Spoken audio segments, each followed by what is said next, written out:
마가복음 1장 1절을 읽어볼까요? 하나님의 아들 예수 그리스도의 복음의 시작이라. 무슨 시작이라고요? 복음의 시작이라고 그렇게 표현되어 있습니다. 바로 예수 그리스도가 복음인데, 바로 우리에게 필요한 이 복음이 어디서부터 왔는지에 대해서 소상하게 알려주고 있습니다. 특별히 1장에는 그 예수님이 하신 일들이 몇 가지가 쭉 소개되고 있는데, 예수님의 출생은 생략되어 있어요. 다른 책들은 예수님의 출생이 이야기되고 있는데, 바로 예수님의 세례가 나옵니다. 그리고 시험이 나오고, 그리고 예수님이 복음을 전파하시고 제자들을 부르시고, 그 다음에 오늘 우리가 같이 읽었던 본문에 귀신 들린 자를 고치시는 장면과 병자를 고치시고, 그리고 전도하시고 나병을 치료하시는 것을 보게 됩니다. 그러니까 이 안에는 예수님의 3대 사역이 고스란히 표현되어 있어요. 예수님의 3대 사역 여러분 아시죠? 가르치고 전파하고 고치셨다는 거예요. 오늘 보면 예수님께서 고치는 장면이 나옵니다.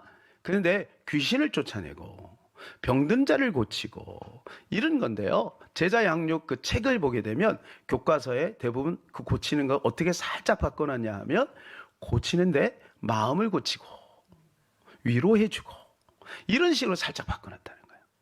여러분, 예수님이 하신 사역은 그게 아니에요. 귀신 들린 자를 고치는 거예요. 병든 자를 고치는 거예요. 그러니까 이게 실제적으로 교회 안에서 이루어져야 된다는 거예요. 그런데 오늘날 이 사역이 이루어지고 있는 교회도 있지만, 대부분의 모든 교회가 이러한 사역이 이루어지지 않고 있다는 거예요. 자, 여러분 보세요. 우리 교회만 한번 보실 때 예배 드리고 우리가 치유 사역을 합니까? 안 하죠. 앞으로는 하게 될 겁니다. 당연히 주일날 모여서 해야 되는, 왜? 오늘 예수님께서 회당에 들어가셨잖아요. 그죠? 회당에 들어가셨어요. 회당에 언제 들어갔냐면 안식일에 들어가신 거예요. 우리로 말하면 주일날 회당에서 복음을 전하셨다는 거예요. 그리고 나서 치유의 역사가 나타난 거예요.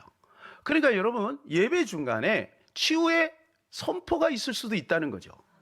지금 예배 중간에 지금 일어난 거예요. 예배를 막 이렇게 우리처럼 드리고 있는데, 물론 순서는 이렇지 않겠죠.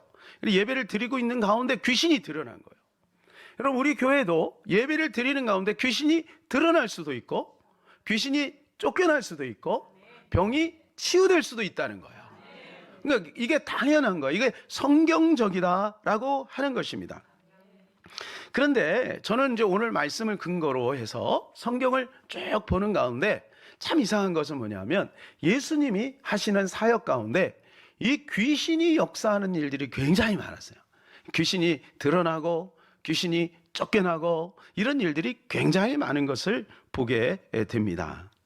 자, 구약에는요, 이 귀신의 역사들이 별로 표현되어 있지 않습니다. 좀 원색적으로 표현되어 있는 데가 있는데, 그것은 이제 사울 왕이 악령에 들린 모습들을 보게 돼요. 악령에 들려서 괴로워할 때 다윗이 가서 수금을 타면 이 악귀가 떠나갔다라고 하는 그런 장면이 나와요. 그 외에는 귀신 얘기가 별로 나타나 있지 않습니다. 그런데 가만히 보면요, 악한 영들이 활동하고 있는 모습들은 구약에 굉장히 많이 나오고 있어요. 그 대표적인 게 뭐냐면 창세기 3장의 선악과 사건입니다.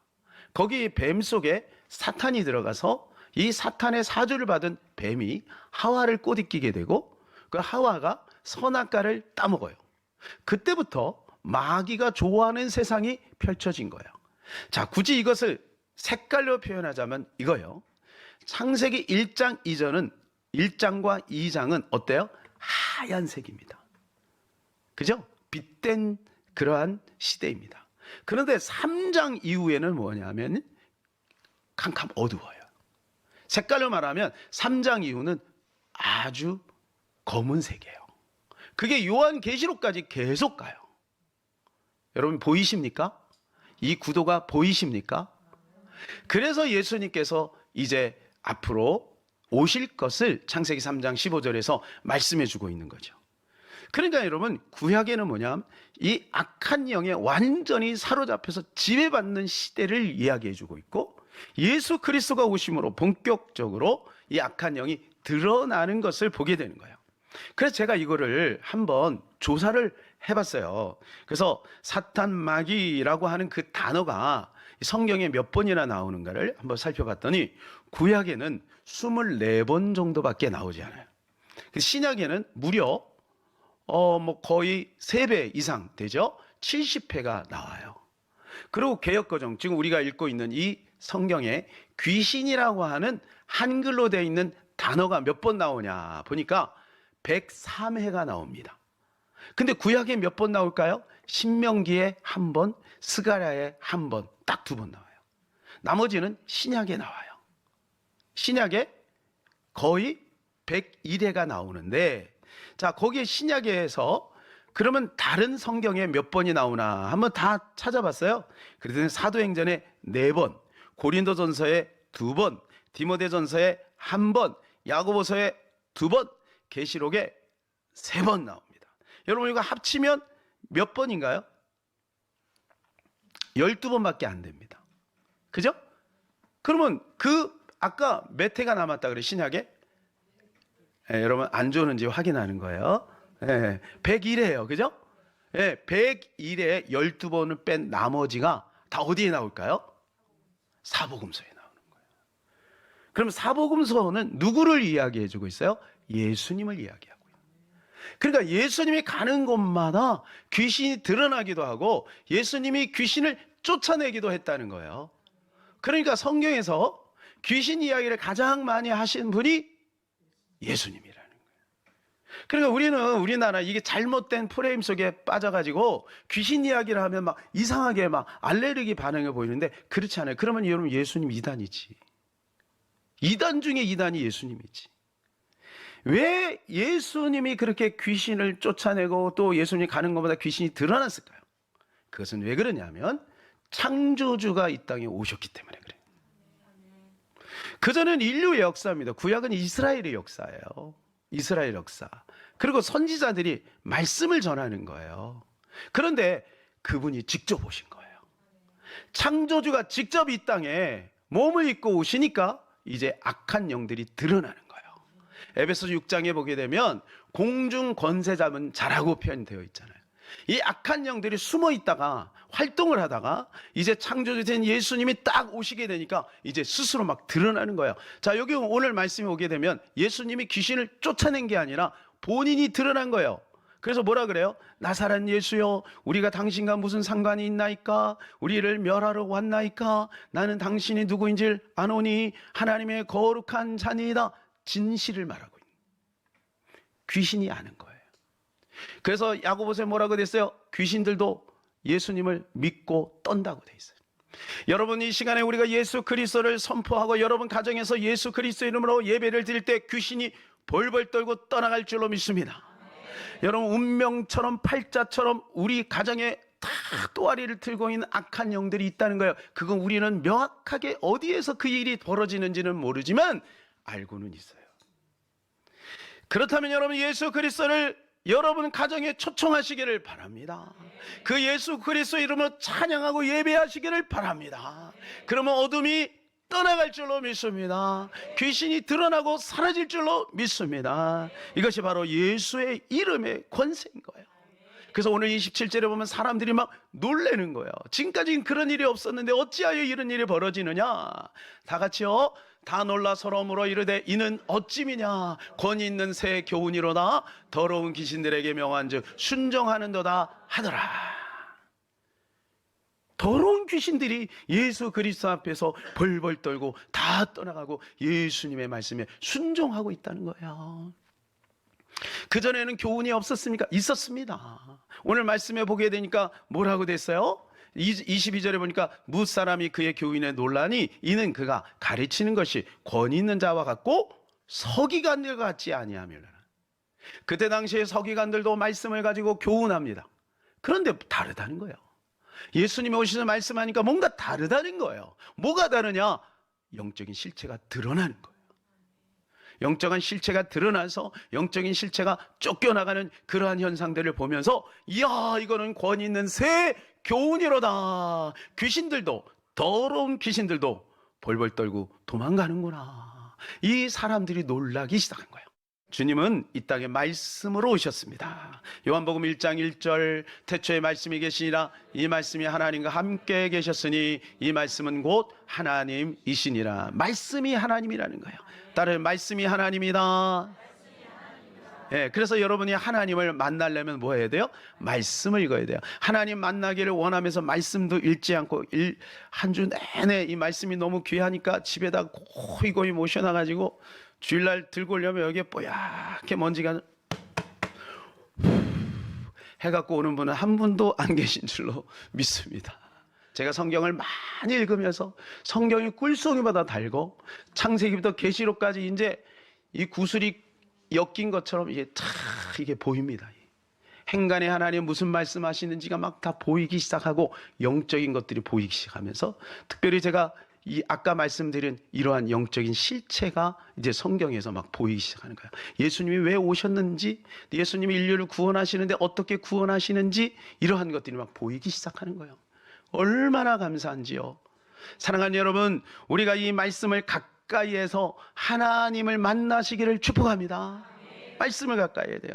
자, 요한복음 1장 14절입니다. 말씀이 육신이 되어 우리 가운데 거하심에 우리가 그의 영광을 보니 아버지의 독생자의 영광이요 은혜와 진리가 충만하다. 말씀이 육신이 된 거예요. 그 성육신, 그분이 바로 예수님인 거예요. 그러니까 무슨 말이에요? 옛날에는 이 육신적인 실체가 없었어요. 하나님이니까. 그분이 영으로 계시잖아요.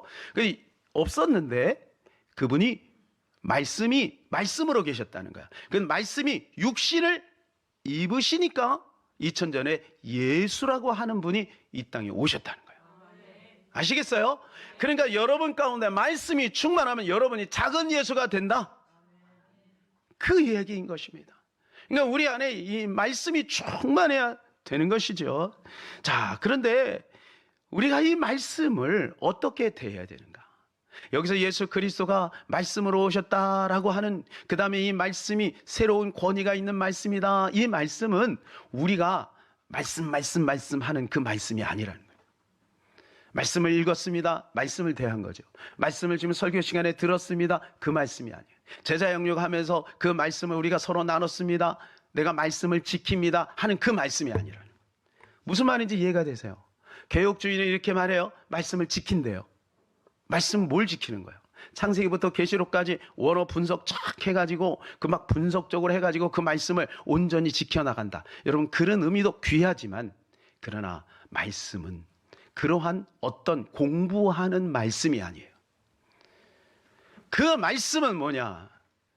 말씀은 하나님이기 때문에 그 말씀이 있는 곳에 하나님이 나타나야 된다는 거예요. 그러니까 그 말씀은 무슨 말씀이면 진리인 것입니다. 진리는 분석하는 게 아니에요. 진리는 믿는 겁니다.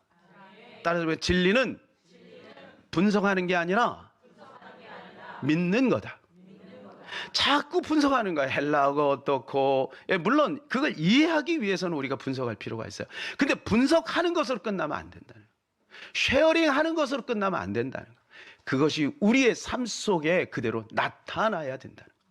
그러니까 권위 있는 말씀인 거예요. 서기관들과 다르다는 거예요. 이 말씀이 실체가 막 드러나니까요. 오늘 교회가 이것을 회복해야 될 줄로 믿습니다. 더 글로리 처치가 이것을 회복하게 될 줄로 믿습니다. 왜냐하면 말씀이 곧 하나님이기 때문에. 자, 요한복음 6장 63절. 살리는 것은 영이니 육은 무익하니라. 내가 너희에게 이르는 말이 영이요 생명이라. 여러분은 이 시간에 하나님의 말씀을 들으면 여러분 안에 생명이 넘치는 거예요.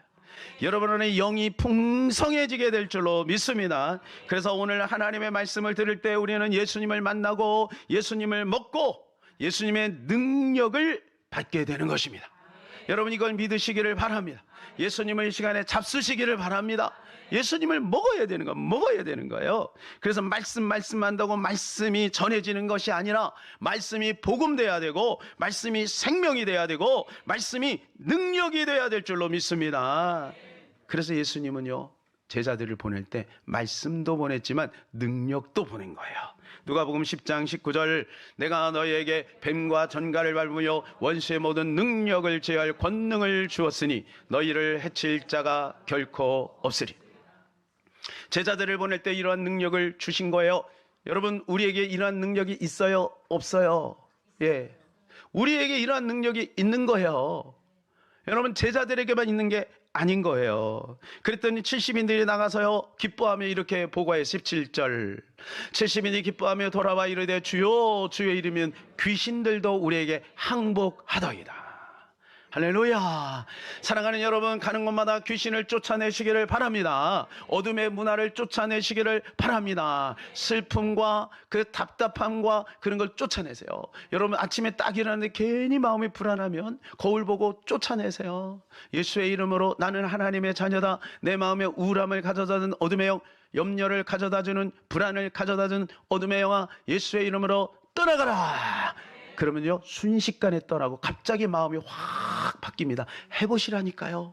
저는 자주 합니다. 자주 합니다. 육신을 가지고 있는 동안은 마귀는 신고도 없이 들어와요. 도둑놈이니까. 도둑놈이 여러분 집에 들어가는데 내가 오늘 7시에 갈게요. 그렇게 보고하고 합니까? 카톡 하고 갑니까? 몰래 들어가는 거예요. 마귀는 도둑놈이라니까.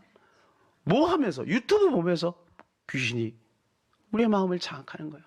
TV 보면서, 영화 보면서, 세상의 욕심으로 우리의 마음을 어둡게 만드는 거예요.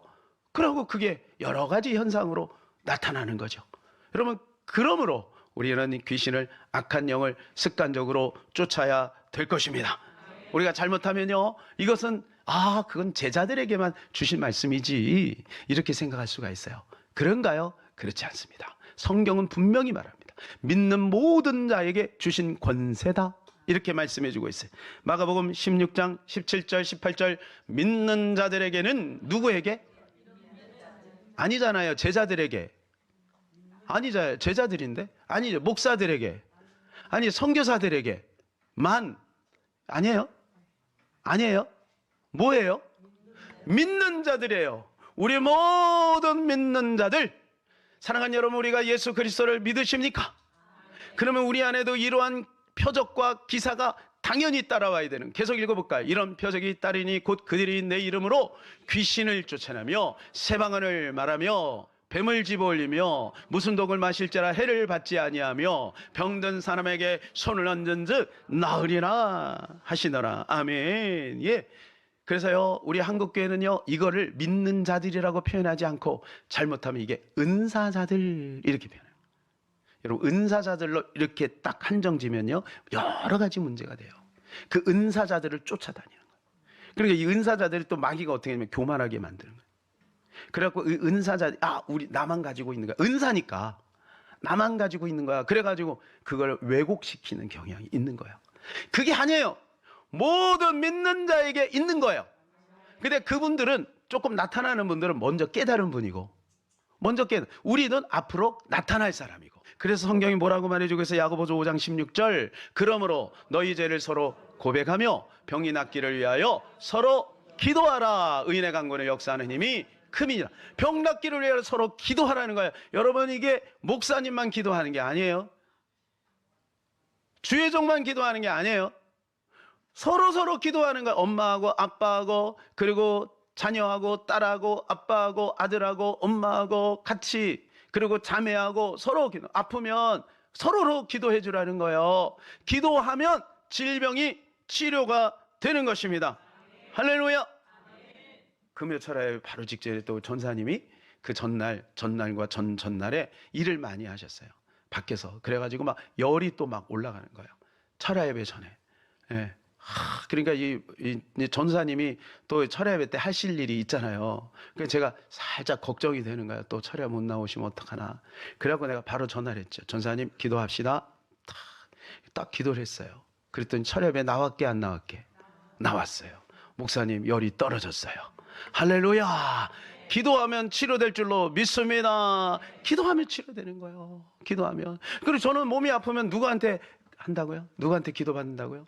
사모님한테 기도받는 거예요. 여러분, 기도하면 우리 남편한테 기도를 잘하든 못하든 상관이 없어요.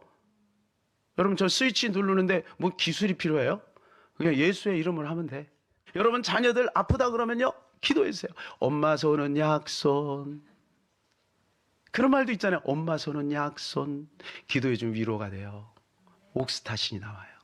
옥스타신. 맞아요? 옥스타신 맞나? 그게 나와요. 그러면서 거기 예수의 이름이 들어가는. 그래서 뭐라고 돼 있어요? 손을 얹은 즉 나으리라. 여러분 머리에만 빼고 나머지는 아픈 부분이 있으면 기도해. 만일에 머리가 두통이, 머리 만져도 돼. 그런데 축복을 위한 머리에 손대는 건 안 되죠. 그러나 서로 아픈 부분을 놓고 기도해주면 하나님이 급속하게 치료할 줄로 믿습니다. 오늘부터 해보세요. 그리고 다음 주에 서로 간증합시다. 제가 다음 주에 물어볼게요. 할렐루야. 해보시기 축복합니다. 그래서요, 여러분, 이거는요 아주 누구나 할 수 있는 일이에요. 특별한 사람이 하는 게 아니라는 거예요. 그래서 야고보 기자는 이렇게 말하잖아요. 엘리야도 특별해서 그렇게 한 것이 아니다, 이렇게 말하잖아요. 야고보서 5장 17절 18절 엘리야는 우리와 성정이 같은 사람이로되 그가 비가 오지 않기를 간절히 기도한즉 3년 6개월 동안 땅에 비가 오지 아니하고 다시 기도하니 하늘이 비를 주고 땅이 열매를 맺었느니라. 여러분 믿습니까? 성정이 같다는 말이 무슨 말일까요? 제가 이걸 좀 여러분 이해하기 쉽게 한번 찾아봤어요. 이게 영어로 네이처예요. 네이처. 이게 무슨 말이냐? 천성, 본성, 본질 똑같다. 엘리야나 우리나 재료가 똑같다. 똑같은 재료로 돼 있다. 그러니까 엘리야가 할 수 있으면 여러분도 할 수 있다. 그걸 말하는 거예요. 할렐루야. 따라서 엘리야도 했다면 나도 할 수 있다. 이런 이 성경의 가르침이에요. 이건 특별한 사람에게만 나타나는 게 아니라는 거예요. 누구든지 할 수 있다는 거예요. 예, 그런데 차이가 있어요. 차이. 무슨 차이? 엘리야는 했고 우리는 안 했어요. 그 차이예요. 다른 거 없어요. 성정은 똑같아. 엘리야는 하고 우리는 안 해. 혹시 여러분 비가 오지 않기를 기도해 본 적 있어요? 3년 동안 하지 마세요. 곤란합니다. 3년 동안 가뭄 오면 안 되잖아요. 여러분 기도하면 비가 안 올 수 있어. 그러니까 그런 기도하지 마세요. 근데 비가 안 올 때는 비가 오게 해달라고 기도해 보세요. 예, 그 어떤 마을에 비가 안 오는 거예요. 별수를 써도 안 나오는 거예요. 그래갖고 그 마을에 보면 무당도 있고 그러냐, 막 산신제도 드리고 다 해. 근데 동네 사람들이 이제는 안 되겠다. 마지막 교회가 기도하자.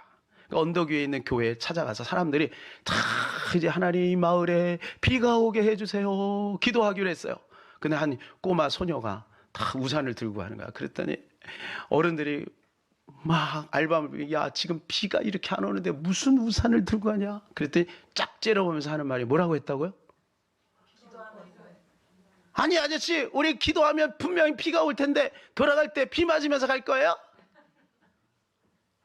맞아요. 얼마나 믿음이 있어요? 그러고요, 기도했잖아요.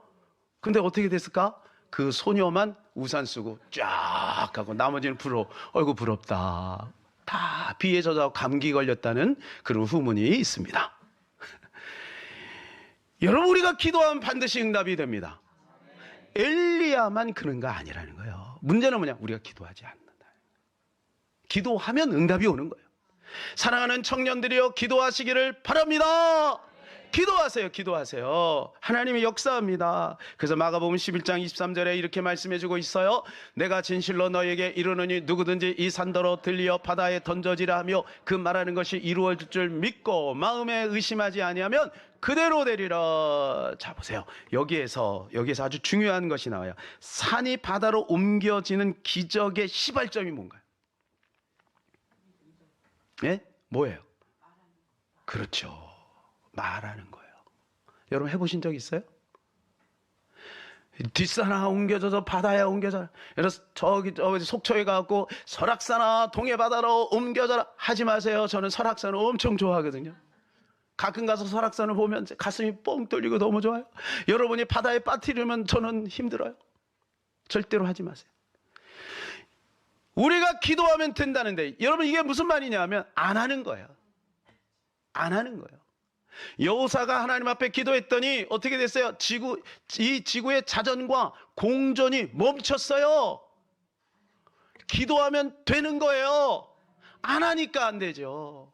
여러분에게 왜 기적이 안 나타나나요? 안 하니까. 하면 된다니까요.